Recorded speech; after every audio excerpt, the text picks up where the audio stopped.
러시아 46척, 미국 1척. 이 숫자에 펜타곤이 발칵 뒤집혔습니다.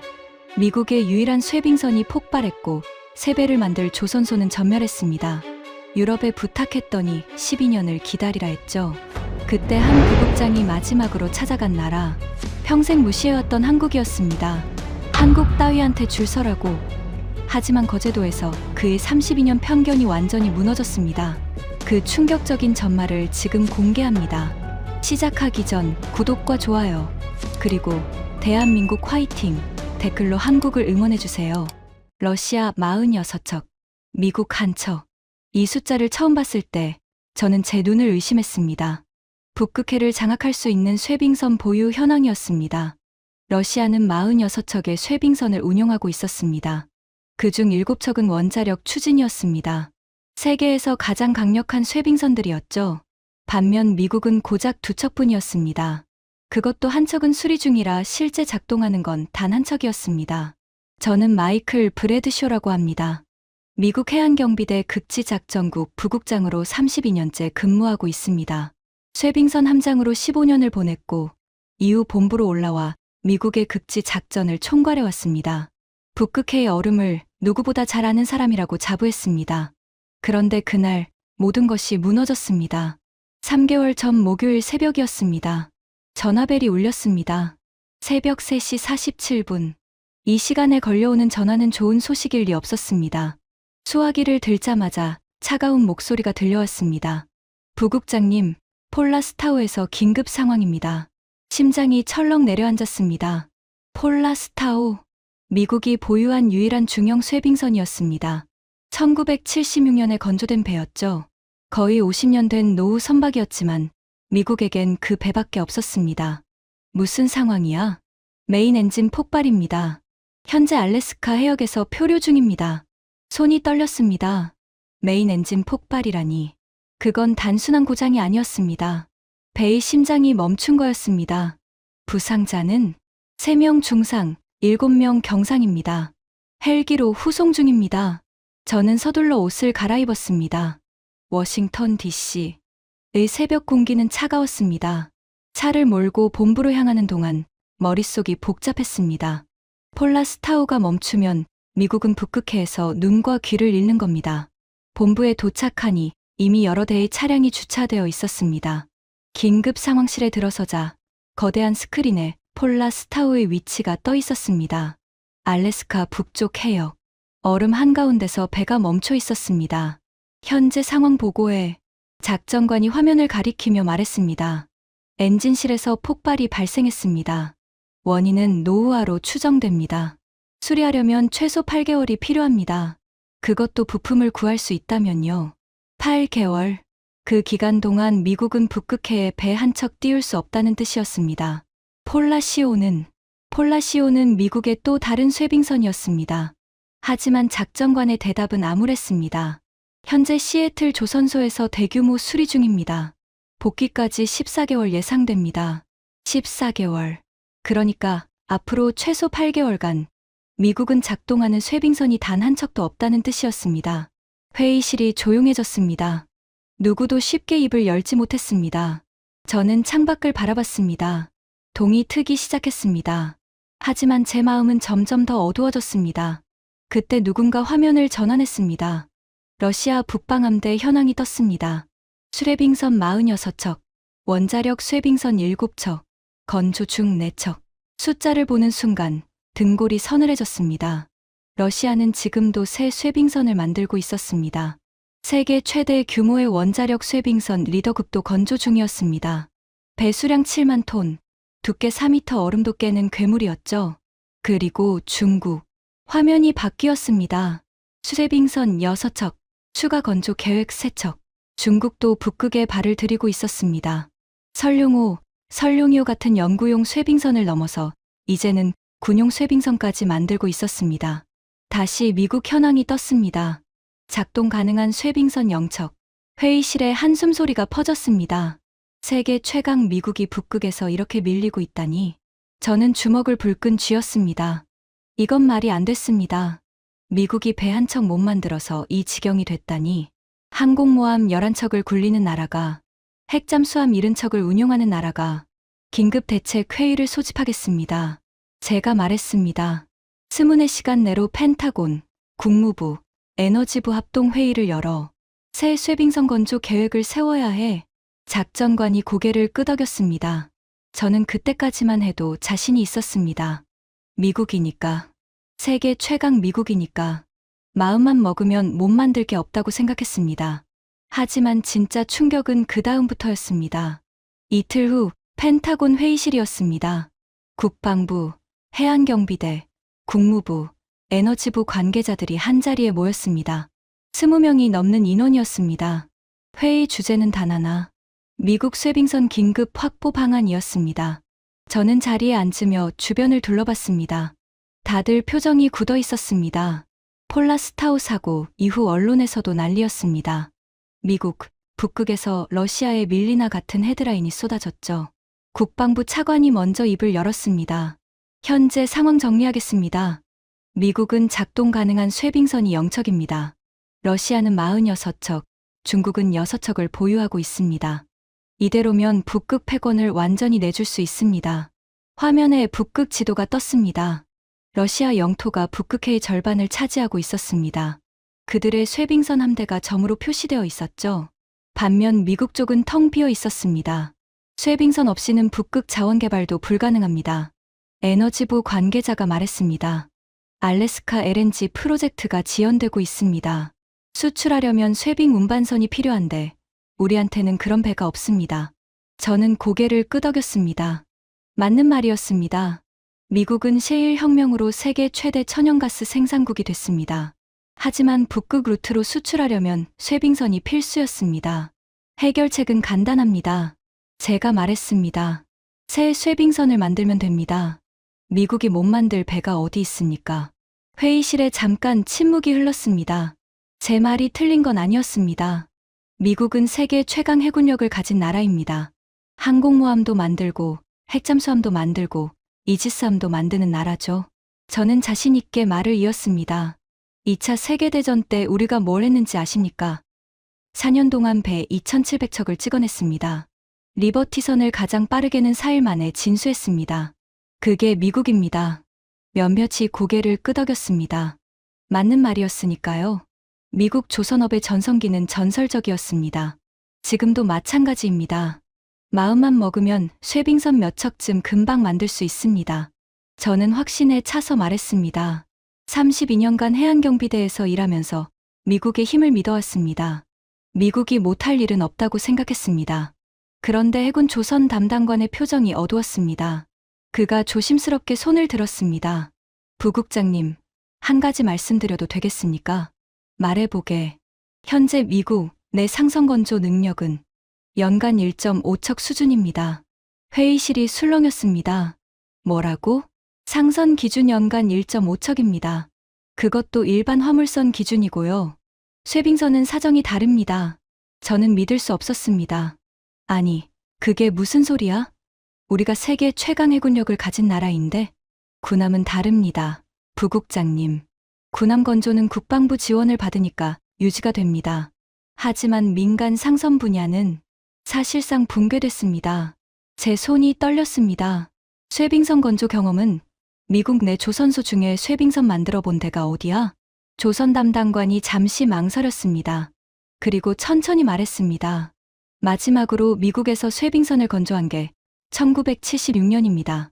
폴라스타오요. 거의 50년 전입니다. 50년. 반세기 동안 미국은 쇠빙선을 단 한 척도 만들지 않았던 겁니다. 그게 말이 돼. 저는 소리쳤습니다. 50년 동안 뭘 한 거야? 왜 새 쇠빙선을 안 만든 거야? 예산 문제였습니다. 냉전이 끝나고 북극의 전략적 가치가 떨어졌고 쇠빙선 예산은 계속 삭감됐습니다. 조선소들도 쇠빙선 기술자를 해고했고요. 저는 의자에 털썩 주저앉았습니다. 50년간 방치한 결과가 이거였습니다. 러시아가 46척을 만드는 동안 미국은 한 척도 만들지 않았던 겁니다. 지금부터 만들면 되잖아. 기술이 있잖아. 제가 다그치듯 물었습니다. 기술이 없습니다. 부국장님. 뭐, 쇠빙선 건조 기술은 일반 선박과 다릅니다. 특수 강판 용접, 극저온 내구성 설계, 쇠빙 선용 등 전문 노하우가 필요합니다. 미국 조선소 중 그런 기술을 보유한 곳이 없습니다. 회의실이 조용해졌습니다. 세계 최강 미국. 항공모함 11척을 굴리는 나라, 핵잠수함 70척을 운용하는 나라, 그런 미국이 쇠빙선 한 척 만들 능력이 없다니 저는 믿을 수 없었습니다. 아니, 믿고 싶지 않았습니다. 회의가 잠시 중단됐습니다. 다들 커피를 마시며 복도에서 이야기를 나눴습니다. 저는 창밖을 바라봤습니다. 펜타곤 건물 너머로 워싱턴 D.C.의 스카이라인이 보였습니다. 세계 최강국의 수도. 하지만 지금 제 마음은 무거웠습니다. 젊은 분석관 하나가 다가왔습니다. 제가 아끼는 부하 직원 에밀리였습니다. MIT에서 극지공학을 전공한 박사였죠. 부국장님, 한 가지 여쭤봐도 될까요? 뭔데? 해외 조선소는 검토 안 하시나요? 쇠빙선 기술을 가진 나라가 분명 있을 텐데요. 저는 고개를 저었습니다. 미국 배를 외국에서 만든다고? 체면이 있지. 세계 최강국이 자국 배도 못 만들어서 외국에 손 벌린다고. 말도 안 돼. 하지만 현실적으로, 현실은 미국이 세계 최강이라는 거야. 마음만 먹으면 뭐든 할 수 있어. 조선소 정비하고 기술자 양성하면 돼. 에밀리가 잠시 망설이다가 말했습니다. 그게 얼마나 걸릴까요? 조선소 정비하고 기술자 양성해서 쇠빙선 건조하려면 얼마나 걸릴까요? 저는 대답하지 못했습니다. 사실 저도 모르는 부분이었습니다. 제가 조사한 바로는 최소 10년 이상입니다. 10년. 쇠빙선 건조는 특수 기술이 필요합니다. 영하 50도에서 버티는 선체, 두께 2m 얼음을 깨는 선수, 극저온에서 작동하는 엔진. 이런 걸 처음부터 개발하려면 10년도 짧아요. 10년. 그 기간 동안 러시아는 북극을 완전히 장악할 겁니다. 그래서 해외 조선소를 검토해야 한다는 건가? 네, 부국장님. 유럽이나 아시아에 쇠빙선 기술을 가진 나라가 있을 겁니다. 저는 한숨을 쉬었습니다. 유럽은 검토해 볼 만하지. 핀란드나 노르웨이 같은데 북유럽 국가들은 원래 쇠빙선 강국이니까. 한국은요? 저는 피식 웃었습니다. 한국이 쇠빙선을 만들어? 네, 한국 조선소가 세계 최대라고 들었는데요. 세계 최대. 그건 일반 상선 얘기야. 컨테이너선이나 유조선 같은 거. 쇠빙선은 완전히 다른 분야야.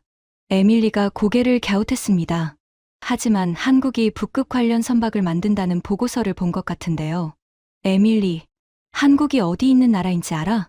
제가 물었습니다. 아시아요? 한반도. 그래, 아시아 열대 지역이야. 사계절이 있긴 하지만 겨울에도 바다가 안 얼어. 얼음이라곤 냉장고에서나 보는 나라야. 저는 팔짱을 끼며 말을 이었습니다. 그런 나라가 쇠빙선을 만든다고? 영하 50도에서 버티는 배를, 두께 2m 얼음을 깨는 배를, 말이 돼. 에밀리가 입을 다물었습니다. 그리고 한국이 어떤 나라인지 알아? 우리가 6.25 때 피 흘려서 지켜준 나라야. 36,000명 넘는 미군이 전사했어. 우리가 없었으면 지금쯤 북한 땅이 됐을 거야. 저는 목소리를 높였습니다. 그런 나라가 우리보다 기술이 앞선다고? 우리가 지켜준 나라가 우리를 넘어섰다고? 말도 안 되는 소리 하지 마. 에밀리는 아무 말도 하지 않았습니다. 제 말이 틀렸다고 반박하지 못했습니다. 아니, 반박할 생각이 없었을 수도 있습니다. 저도 확신이 있었습니다. 한국은 그저 작은 동맹국일 뿐이었습니다. 삼성이 스마트폰 만들고 현대가 자동차 만드는 정도는 알았습니다. 하지만 쇠빙선, 그건 다른 차원의 기술이었습니다. 유럽을 먼저 알아봐. 핀란드, 노르웨이, 독일. 쇠빙선 기술 있는 나라들. 네, 부국장님. 에밀리가 물러갔습니다. 저는 커피를 한 모금 마셨습니다. 쓴맛이 입안에 퍼졌습니다. 한국이라 그 나라를 생각하면 복잡한 감정이 들었습니다. 저는 6.25 참전용사 가문 출신이었습니다. 할아버지가 한국전에서 싸우셨죠. 부산에서 인천까지 그 처참한 전쟁터를 누렸습니다. 다행히 살아 돌아오셨지만 평생 그 기억에 시달리셨습니다. 한국을 지켜줬다. 할아버지가 자주 하시던 말씀이었습니다. 우리 덕분에 한국이 살아남았어. 그거 잊으면 안 돼. 저도 그렇게 믿었습니다.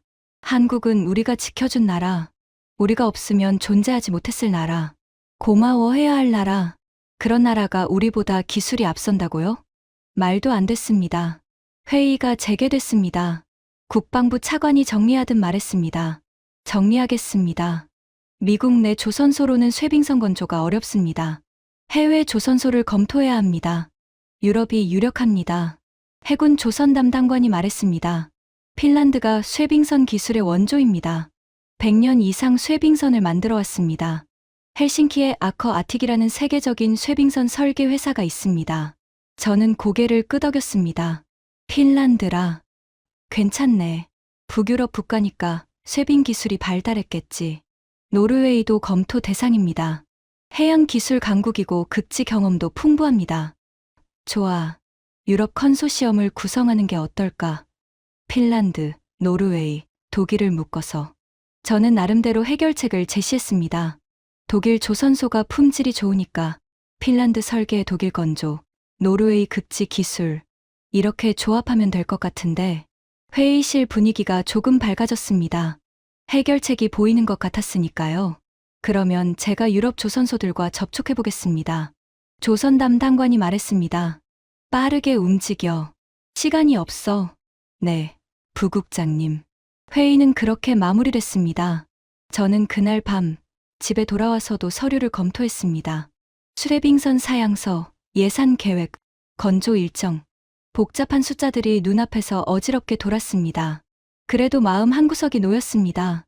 유럽이 있으니까, 핀란드와 노르웨이가 있으니까, 미국 혼자 못 만들어도 동맹국들이 도와줄 거라고 생각했습니다. 일주일 후 유럽 조선소들의 답변이 도착했습니다. 저는 기대에 찬 마음으로 보고서를 펼쳤습니다. 그리고 눈앞이 캄캄해졌습니다. 핀란드 아커 아틱, 미국 규격의 중형 쇠빙선 건조 가능. 단, 예상 기간 12년. 12년이라고요? 노르웨이 베르겐 조선소. 극지 선박 건조 경험 보유. 예상 기간 10년.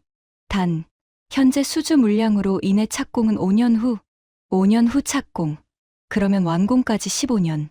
독일 마이어, 베르프트. 쇠빙선 건조 경험 제한적. 설계부터 시작해야 함. 최소 8년 소요. 저는 보고서를 던졌습니다. 8년, 10년, 12년. 이게 말이 돼?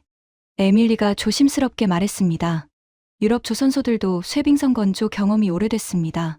최근 대형 쇠빙선을 만든 적이 거의 없어요. 기술은 있지만 생산 라인이 없는 거죠.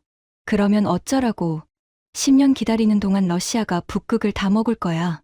저는 소리쳤습니다. 회의실이 조용해졌습니다. 저는 머리를 감싸 쥐었습니다. 도대체 어떻게 해야 하는 걸까요? 미국 조선소는 기술이 없고 유럽 조선소는 10년 이상 걸린다. 그 사이에 러시아는 북극을 완전히 장악할 겁니다. 그때 에밀리가 다시 입을 열었습니다. 부국장님, 아시아는 검토 안 해보셨나요? 아시아? 일본 말이야? 네, 일본도 있고 한국도 있습니다.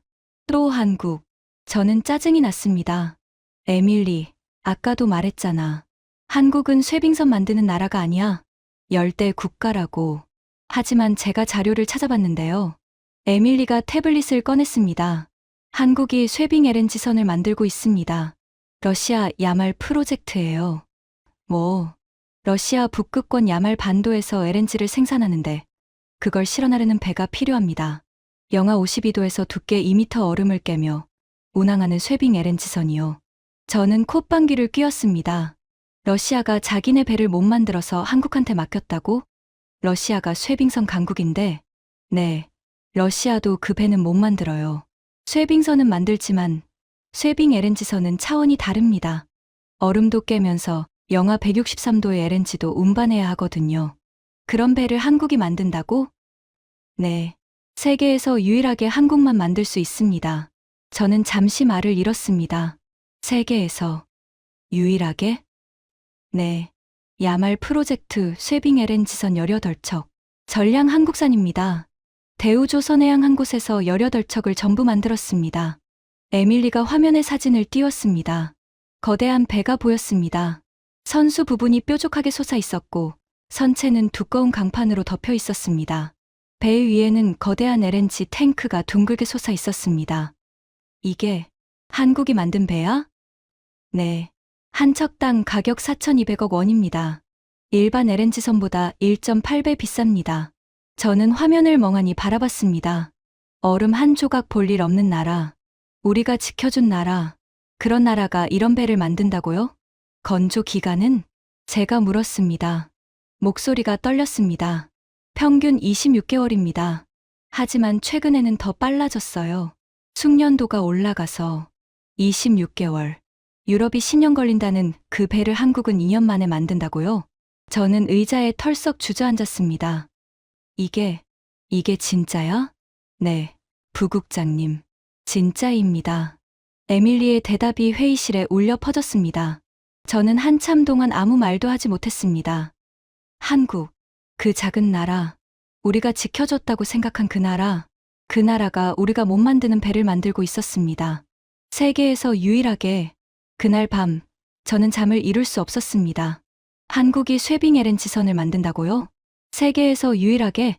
에밀리가 보여준 그 사진이 머릿속에서 떠나지 않았습니다. 거대한 선체, 두꺼운 강판, 둥근 LNG 탱크, 영하 52도에서 얼음을 깨며 운항하는 배. 그런 배를 한국이 만든다니 믿을 수 없었습니다. 아니, 믿고 싶지 않았습니다. 다음 날 아침, 저는 결심했습니다. 직접 확인해 보기로요. 미국 조선소의 현황을. 정말 우리가 쇠빙선을 못 만드는 건지. 일주일 후, 저는 필라델피아에 있었습니다. 필리 조선소. 미국 동부 최대의 민간 조선소였습니다. 2차 세계대전 때 수백 척의 배를 찍어냈던 역사적인 곳이었죠. 저는 그곳에서 미국 조선업의 현주소를 확인하고 싶었습니다. 조선소 정문에 들어서는 순간 첫 번째 충격이 왔습니다. 텅 비어 있었습니다. 거대한 도크가 3개 있었는데 배가 한 척도 없었습니다. 크레인들은 녹슬어 있었고 작업장 건물들은 페인트가 벗겨져 있었습니다. 인적이 드물었습니다. 예전 사진에서 봤던 활기찬 모습은 어디에도 없었습니다. 여기가 미국 최대 민간 조선소라고요? 제가 물었습니다. 안내를 맡은 조선소 관계자가 쓴웃음을 지었습니다. 50대 후반의 남자였습니다. 이름은 톰 해리슨. 이 조선소에서 35년을 일했다고 했습니다. 예전에는 달랐습니다. 부국장님. 제가 처음 들어왔을 때만 해도 직원이 8,000명이었어요. 지금은 1,200명 남았습니다. 8,000명에서 1,200명으로? 네. 80년대부터 계속 줄었습니다. 일감이 없어서요. 우리는 도크를 따라 걸었습니다. 콘크리트 바닥에 잡초가 자라고 있었습니다. 예전에는 용접 불꽃이 튀고 망치 소리가 울렸을 곳이 지금은 고요했습니다. 연간 생산량이 어느 정도입니까? 상선 기준 한 척에서 1.5척 정도입니다. 1.5척이요? 네. 그것도 운이 좋을 때요. 작년에는 한 척도 못 만들었습니다. 저는 귀를 의심했습니다. 한 척도요? 일감이 없었습니다. 해외 조선소가 더 싸고 빠르거든요. 미국 선주들도 해외에서 배를 만들어요. 우리는 작업장 안으로 들어갔습니다. 천장이 높은 거대한 공간이었습니다. 하지만 기계들은 대부분 멈춰 있었습니다. 가동 중인 건 전체의 20%도 안 돼 보였습니다. 쇠빙선 건조 경험은 있습니까? 제가 물었습니다. 톰이 고개를 저었습니다. 없습니다. 저도 35년 일했지만 쇠빙선은 한 번도 만들어 본 적 없어요. 미국 내 다른 조선소는요? 마찬가지일 겁니다. 미국에서 마지막으로 쇠빙선을 만든 게 1976년이니까요. 50년 전이에요. 그때 기술자들은 다 은퇴했거나 돌아가셨습니다. 저는 한숨이 나왔습니다. 기술 자체는 있지 않습니까? 도면이라든가 설계 자료라든가. 도면은 있을 겁니다. 하지만 쇠빙선은 도면만 있다고 되는 게 아닙니다. 톰이 벽에 걸린 선박 사진을 가리켰습니다. 저건 일반 화물선입니다. 강판 두께가 20mm 정도예요. 쇠빙선은 다릅니다. 강판 두께가 60mm가 넘어요. 3배 두꺼운 강판을 용접하려면 특수 장비가 필요합니다. 그 장비가 없어요? 없습니다. 필요가 없었으니까요. 쇠빙선을 안 만드는데 왜 그런 장비를 들여놓겠습니까? 저는 작업장을 둘러봤습니다. 용접 기계들, 절단 장비들, 크레인들, 전부 일반 선박용이었습니다. 쇠빙선을 만들기엔 턱없이 부족했습니다. 영하 50도에서 버티는 특수강을 다뤄본 적 있습니까? 없습니다. 일반 강판은 영하 20도만 돼도 취성이 생겨서 부서집니다. 극저온용 특수강은 완전히 다른 물건이에요. 다뤄본 기술자가 없습니다. 톰이 담배를 꺼내 물었습니다. 부국장님, 솔직히 말씀드릴게요. 말해보세요. 미국 조선업은 죽었습니다.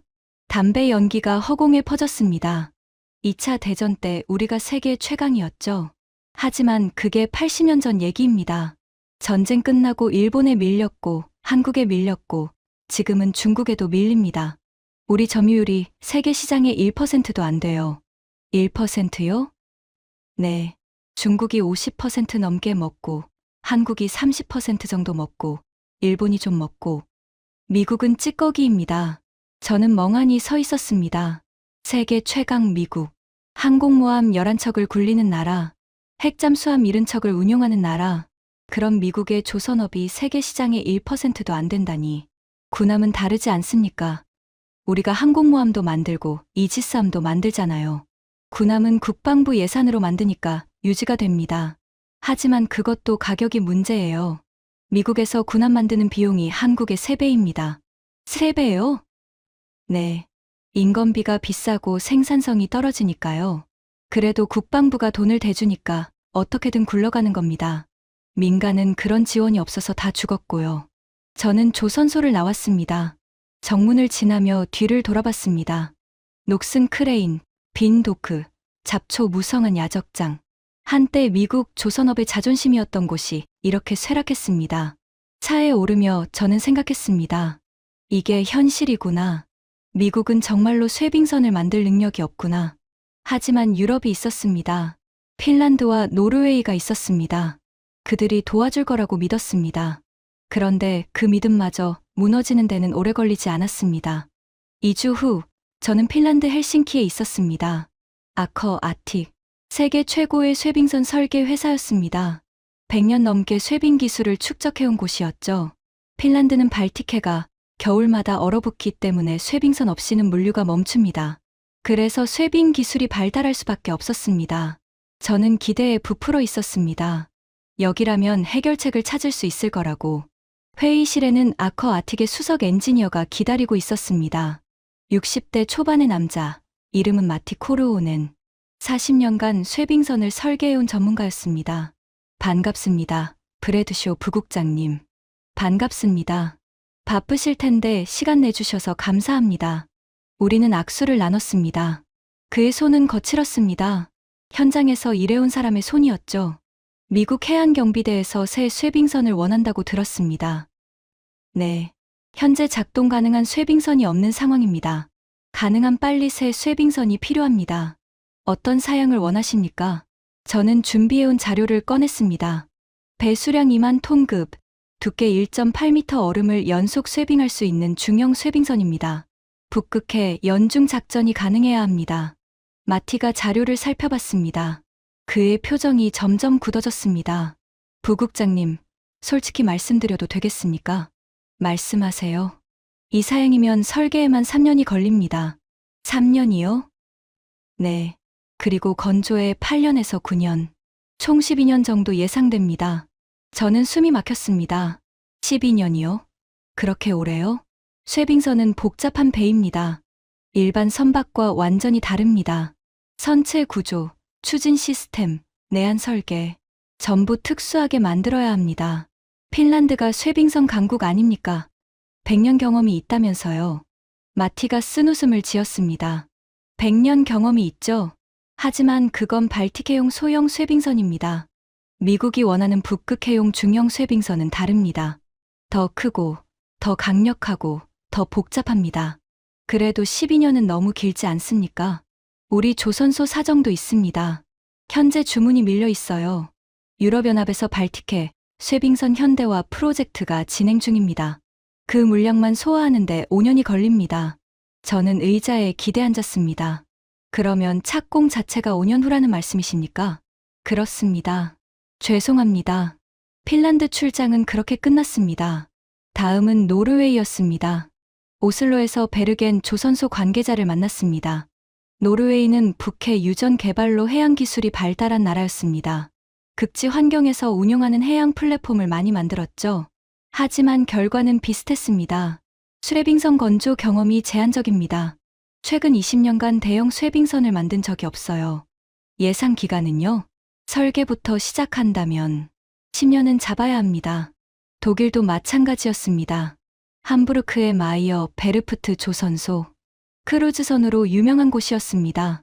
정밀한 기술력은 인정받았지만 쇠빙선은 영역이 달랐습니다. 쇠빙선요? 저희는 전문 분야가 아닙니다. 기술적으로 불가능하진 않지만 처음부터 개발해야 합니다. 최소 8년은 걸릴 겁니다. 유럽 순방을 마치고 워싱턴으로 돌아오는 비행기 안에서 저는 창밖을 바라봤습니다. 대서양의 푸른 바다가 보였습니다. 저 아래 어딘가에 러시아 쇠빙선들이 항해하고 있겠죠. 46척의 쇠빙선이, 그중 7척은 원자력으로. 그리고 미국은 한 척도 없습니다. 유럽도 도와줄 수 없습니다. 10년, 12년. 그 기간 동안 러시아는 북극을 완전히 장악할 겁니다. 머리가 지끈거렸습니다. 도대체 어떻게 해야 하는 걸까요? 워싱턴에 돌아와서 저는 마지막 희망을 걸었습니다. 일본, 아시아의 조선 강국이었습니다. 1960년대에 세계 조선업을 평정했던 나라죠. 미쓰비시, 가와사키, IHI 같은 대형 조선소들이 있었습니다. 쇠빙선 기술은 없더라도 최소한 건조 능력은 있을 거라 생각했습니다. 일본 경제산업성 관계자와 화상회의를 잡았습니다.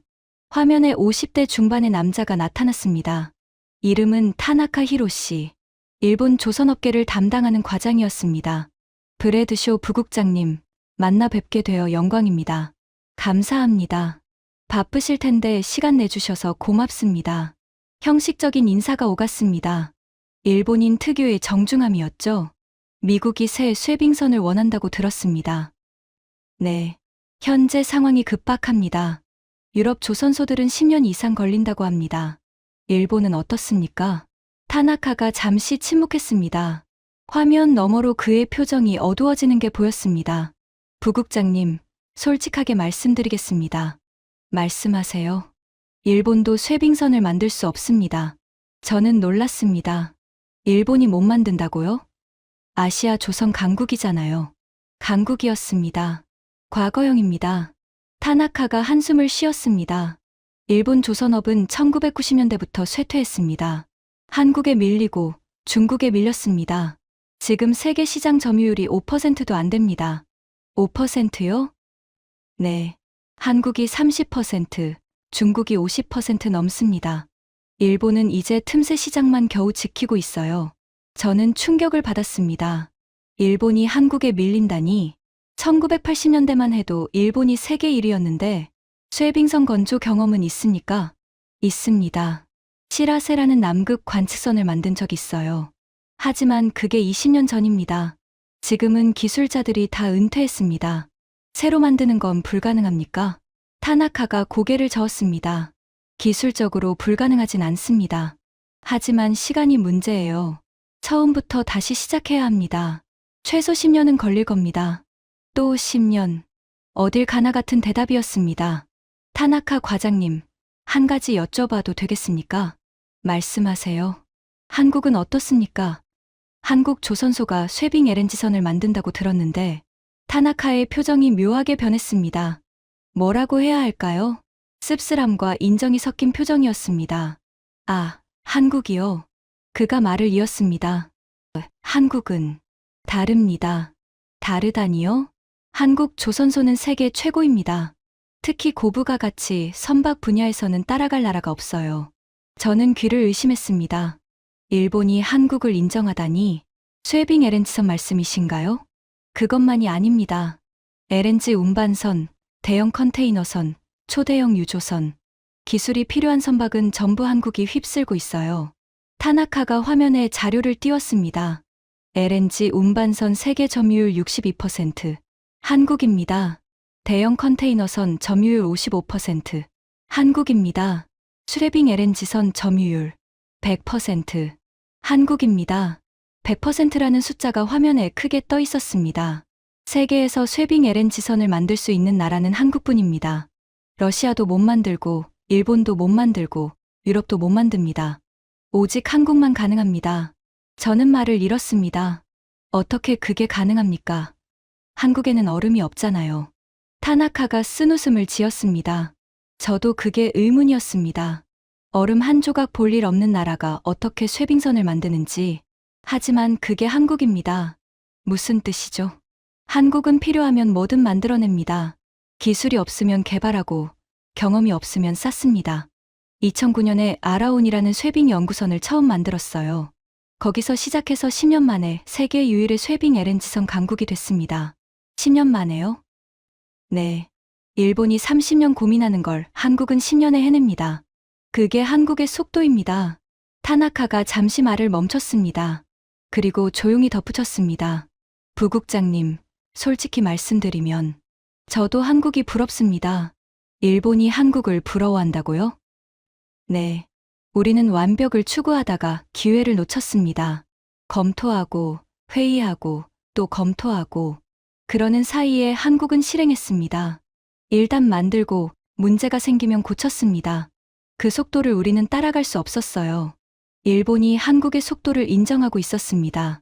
아시아 조선업의 원조가 후발주자에게 뒤처졌다고 고백하고 있었습니다. 부국장님, 타나카가 말했습니다. 미국이 정말 쇠빙선이 급하시다면 한국밖에 답이 없습니다. 한국이요? 네. 한국 조선소라면 5년 안에 가능할 겁니다. 어쩌면 3년도 가능할지 몰라요. 3년. 유럽이 12년 걸린다는 걸 한국은 3년에 할 수 있다고요? 화상회의가 끝난 후 저는 한참 동안 멍하니 앉아 있었습니다. 한국. 그 작은 나라. 우리가 지켜줬다고 생각한 그 나라. 그 나라가 우리의 유일한 희망이라니. 다음 날 저는 사무실에서 에밀리를 불렀습니다. 한국 자료 전부 가져와. 네? 한국이요? 그래. 조선업 관련 자료 전부.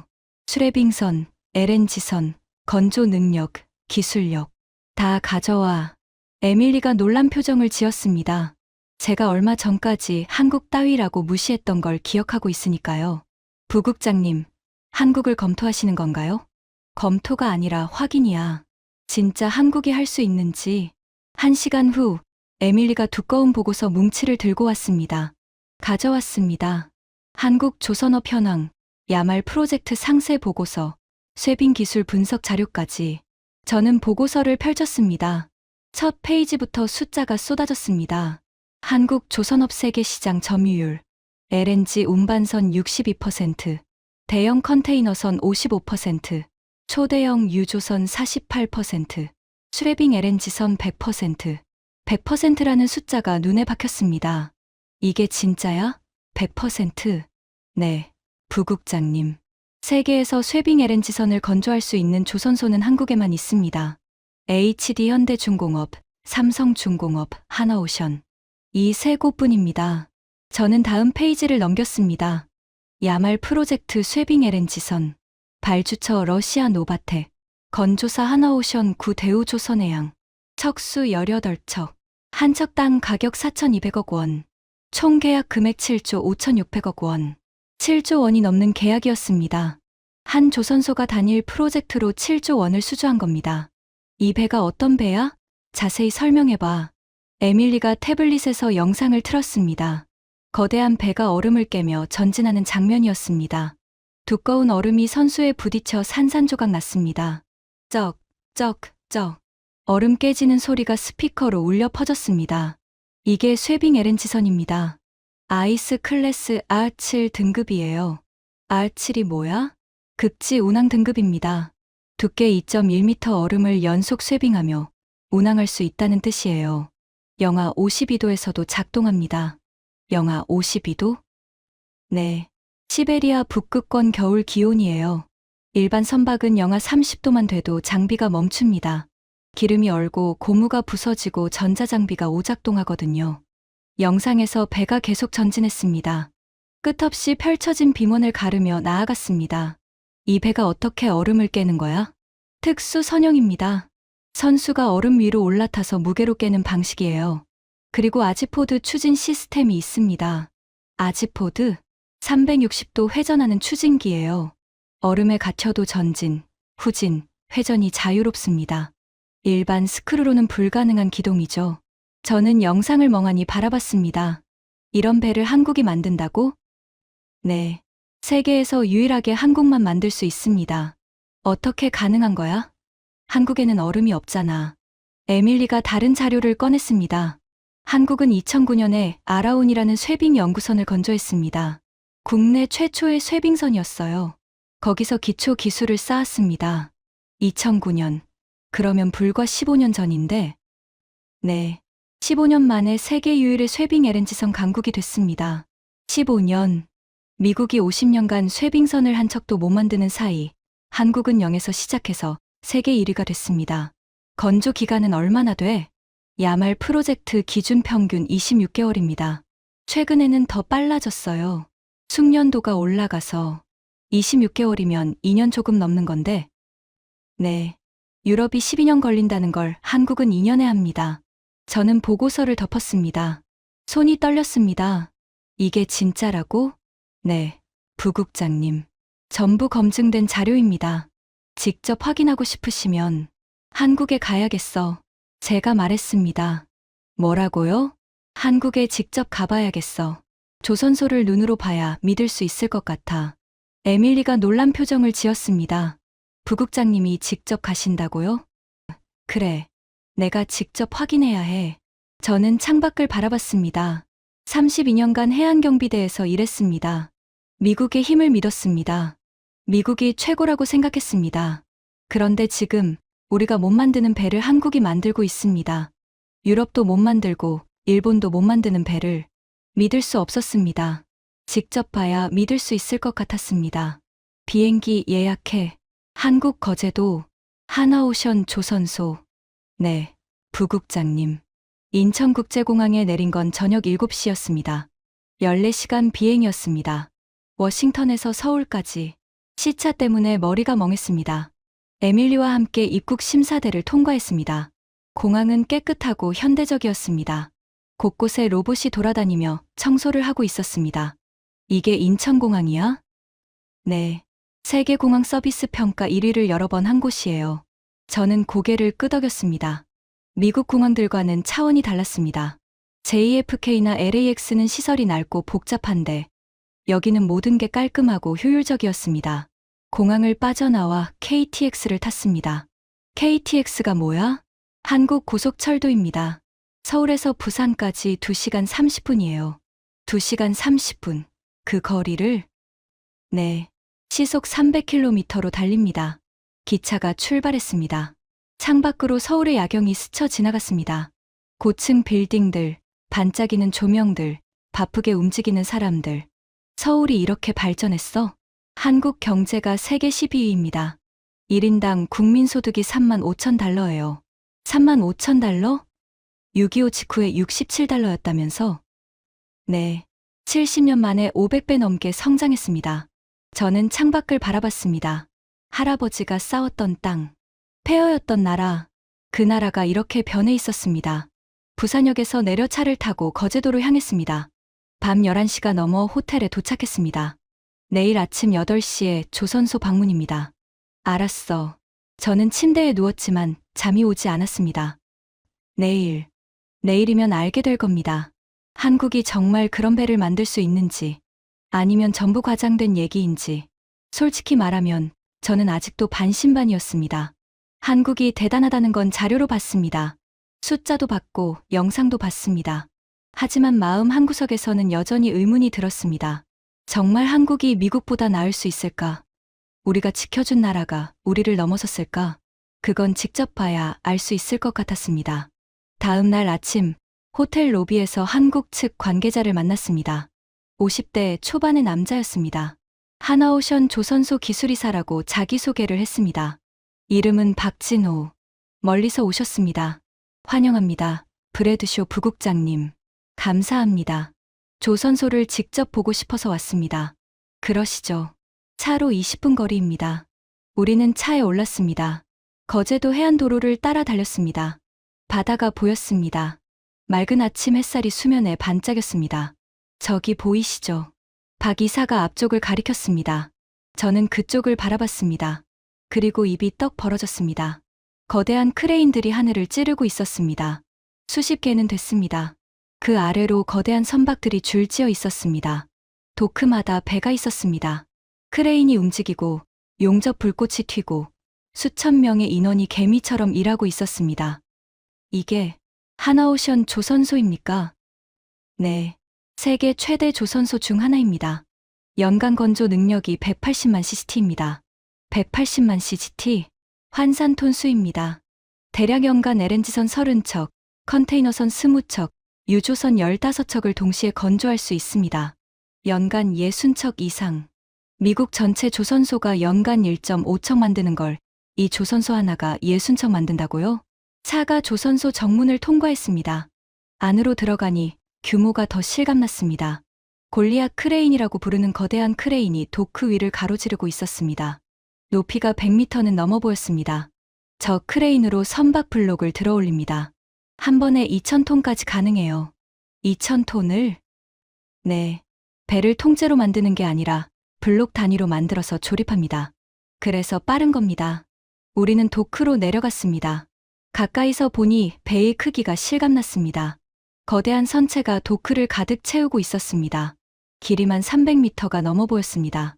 이게 쇠빙 LNG선입니까? 네. 북극이 프로젝트 물량입니다. 야말 프로젝트 후속이에요. 저는 선체를 올려다봤습니다. 두꺼운 강판이 겹겹이 붙어 있었습니다. 일반 선박과는 확실히 달랐습니다. 선수 부분은 특수한 곡선을 그리고 있었습니다. 얼음을 타고 올라가 무게로 깨는 구조라고 했죠. 선체 강판 두께가 어느 정도입니까? 부위마다 다릅니다. 가장 두꺼운 곳이 70mm예요. 70mm. 그걸 어떻게 용접합니까? 특수 용접 기술이 필요합니다. 영하 60도에서도 균열이 안 생기는 용접이에요. 세계에서 이 기술을 가진 조선소가 저희뿐입니다. 저는 손으로 강판을 만져봤습니다. 차갑고 단단했습니다. 이게 영하 52도의 북극해를 버티는 힘이구나. 건조 기간이 얼마나 됩니까?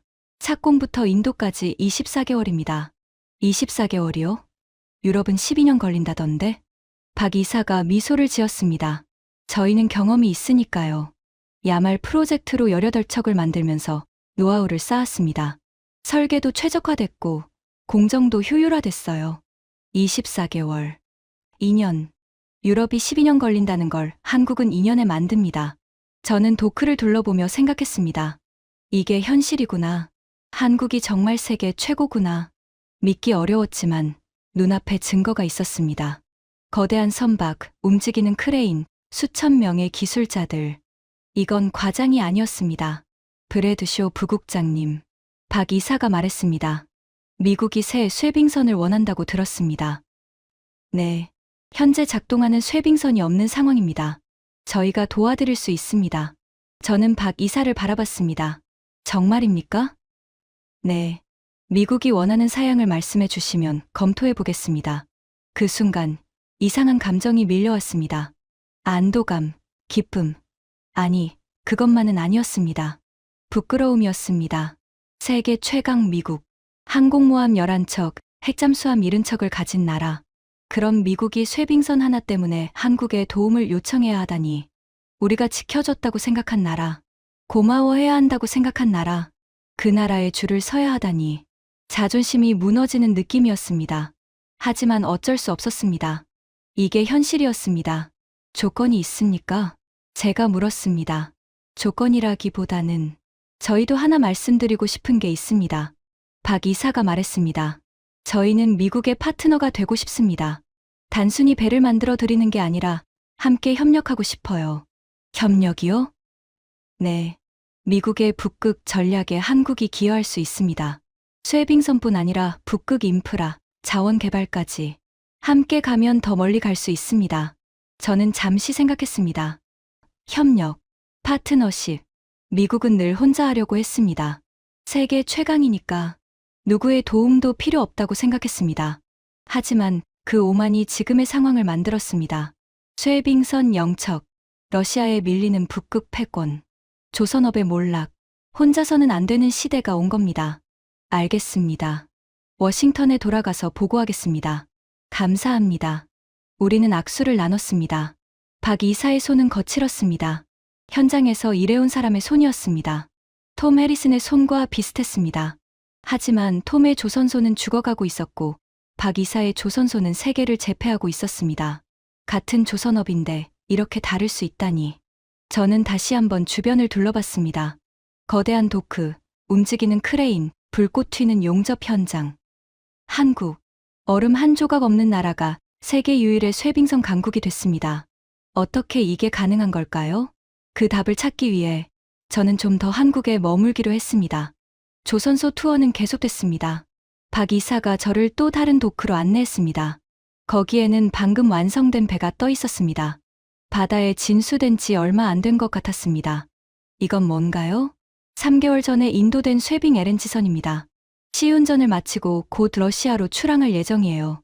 저는 배를 올려다봤습니다. 거대했습니다. 길이 299m, 폭 50m. 미식 축구장 3개를 이어 붙인 크기였습니다. 선수 부분은 예리하게 솟아 있었고 선체는 두꺼운 강판으로 감싸여 있었습니다. 배 위에는 거대한 구형 LNG 탱크 4개가 늘어서 있었습니다. 저 탱크 하나에 LNG가 얼마나 들어갑니까? 4만 입방미터입니다. 4개 합치면 17만 입방미터예요. 서울 시민 전체가 한 달간 쓸 수 있는 가스량입니다. 17만 입방미터의 LNG를 싣고 영하 52도의 북극해를 항해한다. 두께 2m 얼음을 깨면서 상상이 안 됐습니다. 건조 기간이 얼마나 걸렸습니까? 이 배는 22개월 만에 완성됐습니다. 22개월이요? 네, 저희 최단 기록입니다. 22개월. 2년도 안 걸렸습니다. 유럽이 12년 걸린다던 그 배를. 어떻게 그게 가능합니까? 제가 물었습니다. 진심으로 궁금했습니다. 박 이사가 미소를 지었습니다. 비결이랄 것까지는 없습니다. 그냥 열심히 한 겁니다. 열심히요? 네. 저희 기술자들은 새벽 6시에 출근해서 밤 10시에 퇴근합니다. 납기가 급하면 주말에도 나옵니다. 한 척 한 척 정성을 다해 만듭니다. 저는 주변을 둘러봤습니다. 도크 곳곳에서 용접 불꽃이 튀고 있었습니다. 크레인이 거대한 블록을 들어 올리고 있었습니다. 수천 명의 기술자들이 개미처럼 일하고 있었습니다. 저 사람들이 전부 쇠빙선 전문가입니까? 아니요. 처음엔 아무도 쇠빙선을 몰랐습니다. 그런데 어떻게? 배우면서 만들었습니다. 박 이사가 도크 아래를 가리켰습니다. 젊은 기술자 한 명이 용접을 하고 있었습니다. 저 친구가 김현우 씨입니다. 5년 전에 입사했어요. 쇠빙선이 뭔지도 모르는 상태로 들어왔습니다. 지금은요? 지금은 저희 조선소 최고의 특수강 용접 전문가입니다. 영하 60도에서도 균열이 안 생기는 용접을 할 수 있는 기술자가 한국에 10명 안 됩니다. 그중 한 명이에요. 5년 만에 세계 최고 수준의 기술자가 됐다고요? 어떻게 그게 가능합니까? 밤새 연습했습니다. 퇴근하고도 남아서 용접 연습을 했어요. 실패하면 다시 하고 또 실패하면 또 다시 하고 그렇게 5년을 보냈습니다. 저는 김현우라는 젊은이를 바라봤습니다. 30대 초반쯤 보였습니다. 작업복을 입고 용접 마스크를 쓰고 있었습니다. 불꽃이 튀는 속에서 묵묵히 일하고 있었습니다. 저 친구한테 한번 물어봐도 되겠습니까? 그러시죠. 우리는 도크로 내려갔습니다.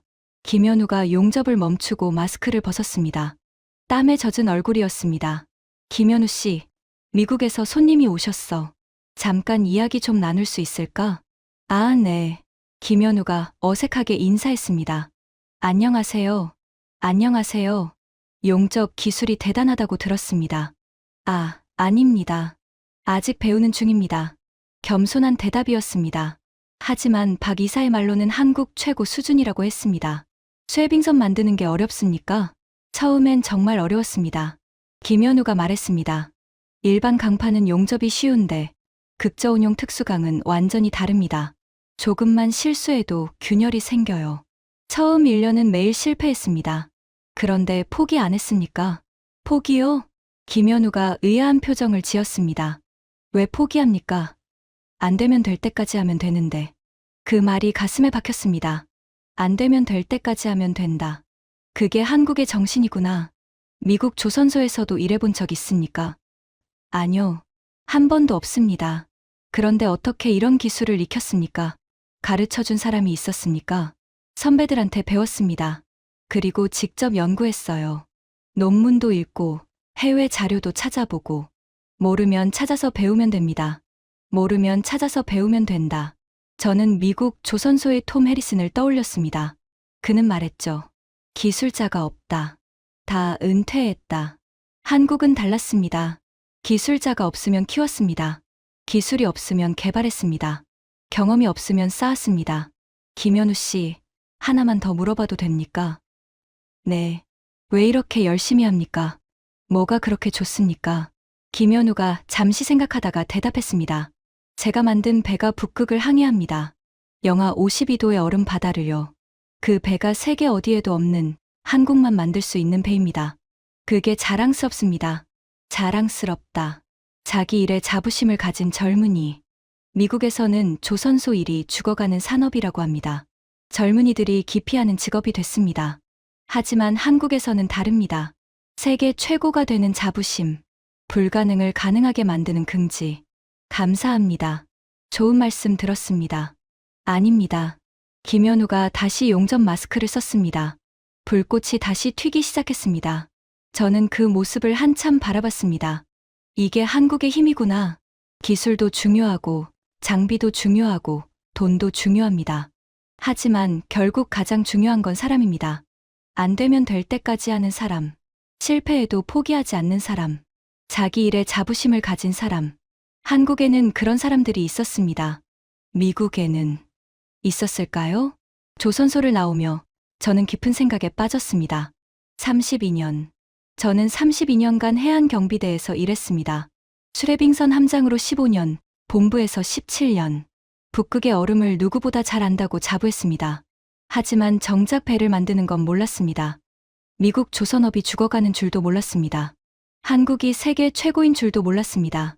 알려고 하지도 않았습니다. 왜냐하면 자만했으니까요. 미국이 최고다. 미국이 세계를 이끈다. 다른 나라는 우리를 따라올 뿐이다. 그 오만이 눈을 멀게 했습니다. 한국을 우리가 지켜준 나라라고만 생각했습니다. 고마워해야 할 나라라고만 생각했습니다. 한국이 뭘 하는지, 얼마나 발전했는지 관심도 없었습니다. 그 사이에 한국은 세계 최고가 됐습니다. 얼음 한 조각 없는 나라가 쇠빙선 강국이 됐습니다. 0에서 시작해서 100%를 차지했습니다. 15년 만에 미국이 50년간 손 놓고 있는 동안 워싱턴으로 돌아오는 비행기 안에서 저는 보고서를 작성했습니다. 제목 미국 쇠빙선 확보 방안 한국 협력 제안. 결론부터 썼습니다. 미국은 단독으로 쇠빙선을 건조할 능력이 없습니다. 유럽도 10년 이상 걸립니다. 유일한 대안은 한국입니다. 한국 조선소와 협력하여 3년 내 새 쇠빙선을 확보할 것을 제안합니다. 펜을 놓고 창밖을 바라봤습니다. 구름 위로 태양이 빛나고 있었습니다. 32년간 미국의 힘을 믿었습니다. 미국이 최강이라고 생각했습니다. 다른 나라의 도움 따위 필요 없다고 생각했습니다. 하지만 세상은 변했습니다. 혼자서는 안 되는 시대가 왔습니다. 미국이 못 만드는 배를 한국이 만듭니다. 미국이 포기한 기술을 한국이 개발했습니다. 미국이 잃어버린 것을 한국이 가지고 있습니다. 이걸 인정해야 합니다. 자존심 따위 내려놓아야 합니다. 워싱턴에 도착한 다음 날, 저는 펜타곤에서 보고를 했습니다. 국방부 차관, 해안경비대 사령관, 국무부 관계자들이 모인 자리였습니다. 저는 한국 출장 결과를 상세히 설명했습니다. 거제도 조선소의 규모, 기술력, 건조 속도, 그리고 한국과의 협력 제안. 보고가 끝나자 회의실이 조용해졌습니다. 해안경비대 사령관이 먼저 입을 열었습니다. 브래드쇼 부국장, 정말 한국밖에 방법이 없나? 그렇습니다, 사령관님. 미국 조선소로는 불가능하고 유럽은 12년 걸립니다. 한국만이 3년 내 가능합니다. 미국이 한국한테 배를 만들어 달라고 부탁한다. 체면이 서나? 저는 잠시 망설였습니다. 그리고 솔직하게 말했습니다. 사령관님, 저도 처음엔 그렇게 생각했습니다. 한국 따위한테 줄 서야 하나. 우리가 지켜준 나라인데. 회의실이 더 조용해졌습니다. 하지만 직접 가서 보니까 생각이 바뀌었습니다. 한국은 따위가 아니었습니다. 세계 최고였습니다. 저는 말을 이었습니다. 32년간 해안경비대에서 일하면서 저는 미국의 힘을 믿었습니다. 미국이 못할 일은 없다고 생각했습니다. 하지만 그건 오만이었습니다. 오만이라고? 네. 우리가 자만에 빠진 사이 다른 나라들은 발전했습니다. 한국은 0에서 시작해서 세계 1위가 됐습니다. 우리는 1위에서 시작해서 바닥으로 떨어졌습니다. 저는 화면에 사진을 띄웠습니다. 거제도 조선소의 모습이었습니다. 거대한 크레인, 가득 찬 도크, 수천 명의 기술자들. 이게 한국입니다. 우리가 무시했던 나라입니다. 우리가 지켜줬다고 생각한 나라입니다. 하지만 지금은 우리가 그들의 도움이 필요합니다. 회의실에 긴 침묵이 흘렀습니다. 국방부 차관이 입을 열었습니다. 그래서 제안이 뭔가? 한국과 전략적 파트너십을 체결하자는 겁니다. 단순히 배를 사는 게 아니라 함께 만들자는 겁니다. 함께? 네. 한국의 기술과 미국의 자금을 결합하는 겁니다. 한국 조선소에서 배를 건조하되 미국 기술자들도 참여시킵니다. 그래서 기술을 배웁니다. 저는 말을 이었습니다. 지금 당장 배가 급하지만 10년 후도 생각해야 합니다. 계속 한국한테만 의존할 수는 없잖아요. 이번 기회에 기술을 배워서 미래에는 우리도 만들 수 있게 해야 합니다. 사령관이 고개를 끄덕였습니다. 일리가 있네. 그리고 한국도 원하는 게 있습니다. 북극 전략에 참여하고 싶어 합니다. 쇠빙선뿐 아니라 북극 자원 개발, 항로 개척까지 서로 윈윈할 수 있습니다. 회의는 2시간 넘게 계속됐습니다. 결국 결론이 났습니다. 한국과 협상을 시작한다. 저는 그날 밤 집에 돌아와 오래된 사진첩을 꺼냈습니다.